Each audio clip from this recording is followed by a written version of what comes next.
മമ്മൂട്ടിയും മോഹൻലാലും തമ്മിലുള്ള അംഗത്തിന് കളമൊരുങ്ങുന്നു.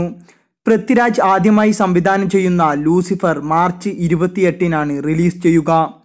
മമ്മൂട്ടിയെ നായകനാക്കി വൈശാഖ് സംവിധാനം ചെയ്യുന്ന മധുരരാജ ഏപ്രിൽ 14-നാണ് റിലീസ് ചെയ്യുക.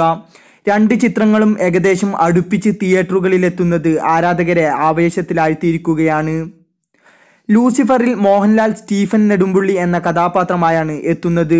മഞ്ജു വാര്യർ നായികയാകുമ്പോൾ ബോളിവുഡ് നടൻ വിവേക് ഒബ്രോയ് പ്രതിനായക കഥാപാത്രമായി എത്തുന്നു.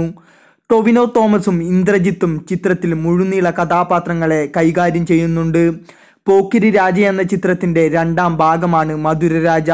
രാജ എന്ന മാസ് കഥാപാത്രത്തെ മമ്മൂട്ടി വീണ്ടും അവതരിപ്പിക്കുമ്പോൾ ആവേശത്തിലാണ് ആരാധകർ. ബോളിവുഡ് നടി സണ്ണി ലിയോണിന്റെ ഐറ്റം ഡാൻസും ചിത്രത്തിലുണ്ട്. നിങ്ങൾക്ക് ഈ വീഡിയോ ഇഷ്ടമായെങ്കിൽ തീർച്ചയായും ചാനൽ സബ്സ്ക്രൈബ് ചെയ്യുക, വീഡിയോ ലൈക്ക് ചെയ്യുക, ഷെയർ ചെയ്യുക.